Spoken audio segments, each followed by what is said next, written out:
Salam kamir, kekaguman ilahi mengarah pada iman dan rahmat. Saudara-saudari yang terkasih, saya mempunyai ikan cupang di air yang nampaknya keruh. Tetapi ini sebetulnya adalah air yang nyaman untuk ikan cupang ini, yaitu rendaman daun ketepeng kering, sehingga bisa membuat ikan ini nyaman. Ikan ini indah, ikan ini menarik setiap orang sehingga selalu dipejeng di kamar tamu atau di tempat-tempat yang bisa dilihat banyak orang. Kebetulan tetangga saya di rumah ini juga breeder atau peternak ikan cupang. Satu ikan cupang induan kalau beranak ratusan. Ada yang indah sekali yang dicari banyak orang. Ada yang sakit-sakitan kalau renang sudah miring-miring. Ada yang gendut sekali, tidak seimbang seperti saya ini. Ada yang kurus, ada yang warnanya indah, ada yang warnanya tidak menarik. Dan ini semua macam-macam tergantung proses tumbuhnya dari bibit itu sendiri. Saudara-saudari yang terkasih, Injil hari ini berbicara tentang uraian Yesus tentang perumpamaan penabur. Bibit yang jatuh di tanah di pinggir jalan itu menggambarkan orang yang tidak mengerti tetapi tidak mau bertanya, sehingga akhirnya bibit itu atau sabda atau firman itu lenyap.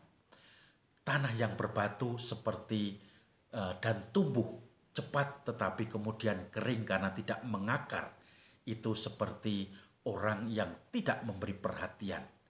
Dan kemudian tanah yang penuh semak, itu semak berduri, itu seperti kekhawatiran-kekhawatiran dunia menghimpit. Jangan-jangan seperti ini, jangan-jangan seperti itu. Dan kemudian di tanah yang subur, yang sempurna. Saudara-saudari yang terkasih, saya pernah mengunjungi satu keluarga dengan anak 4 kecil-kecil. Karakter anak itu pun lain-lain. Yang paling besar itu pendiam dan kelihatannya pemarah. Mungkin karena jarak kelahiran dengan nomor 2 tidak jauh sehingga masih butuh perhatian, sudah diberikan perhatian pada adiknya yang lebih kecil. Dia juga harus dituntut untuk memberi perhatian pada adiknya. Adiknya lagi muncul, adiknya muncul, maka perhatian dia hilang. Yang kedua, karakternya sudah lain lagi. Lebih memberi perhatian pada adik-adiknya, ngalah dan mau membantu kalau ada kesulitan untuk adik-adiknya, ngemong. Dan yang ketiga dan keempat lain, yang paling kecil itu biasanya banyak bercerita karena selalu diperhatikan yang lain-lain dan juga orang tuanya. Maka saudara-saudari yang terkasih, jenis tanah anak-anak itu tergantung pada proses dia tumbuh di keluarga. Apakah cukup perhatian? Apakah cukup diberi semacam pendampingan sehingga bisa sadar saya harus memperhatikan orang lain, adik-adik saya yang lebih butuh daripada saya sebagai kakak. Dan itu sebagai adik yang terkecil biasanya minta dilindungi, minta dihibur, minta dikuatkan. Nah, macam-macam karakternya, unik. Tetapi yang diharapkan oleh Tuhan adalah karakter yang selalu siap dengan bibit benih itu. Begitu masuk, langsung dia pun siap untuk mewartakan. Tentu ini butuh proses dan pertobatan. Maka yang kita butuhkan kalau kita ingin menjadi ikan yang indah dan banyak dicari orang, dikagumi orang, atau karakter yang selalu hangat, memberi perhatian pada orang lain.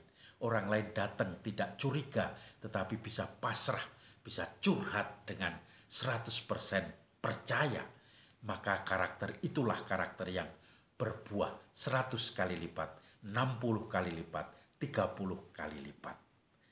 Salah satu untuk sampai ke situ, kita mungkin harus refleksi, mawas diri, evaluasi dan refleksi, maneges. Pernah memberi perhatian, paling enggak sehari sekali, mungkin 5-10 menit. Apakah saya hari ini sungguh sudah bersyukur pada Tuhan? Sudah menjalankan perintah-perintah Tuhan? Atau masih berpusat pada diri sendiri? Minta perhatian, minta dukungan, minta pujian. Nah, ini lama-lama ketika kita menemukan karakter kita, karena nanti polanya sama setiap malam kalau kita mulai melihat itu, maka kita pun bisa memperbaiki diri, bisa ikut pertobatan, bisa ikut formasio untuk diri sendiri, supaya kita menjadi tanah yang subur, yang menjadi idaman banyak orang, yang bisa dipakai oleh banyak burung untuk bertengger di tempat kita. Karena kita dipercaya, dicurhati, kita orang-orang tidak curiga, minta tolong dengan kita juga enak, sharing, minta dukungan dan doa bisa sharing, bisa nyaman, tidak harus khawatir, jangan-jangan ditolak, dimarahi, dan seterusnya. Maka saudara-saudari yang terkasih, dari ikan cupang dan anak-anaknya, dari keluarga tadi, kita bisa belajar karakter kita sendiri, karakter keluarga kita masing-masing. Dan setelah itu, kita mencoba meneges, merefleksikan mana yang terbaik untuk formasio kita masing-masing, agar kita menjadi orang yang bisa mengembirakan orang lain, menghibur orang lain, memberikan pengharapan orang lain. Salam Kamir, kekaguman ilahi mengarah pada iman dan rahmat.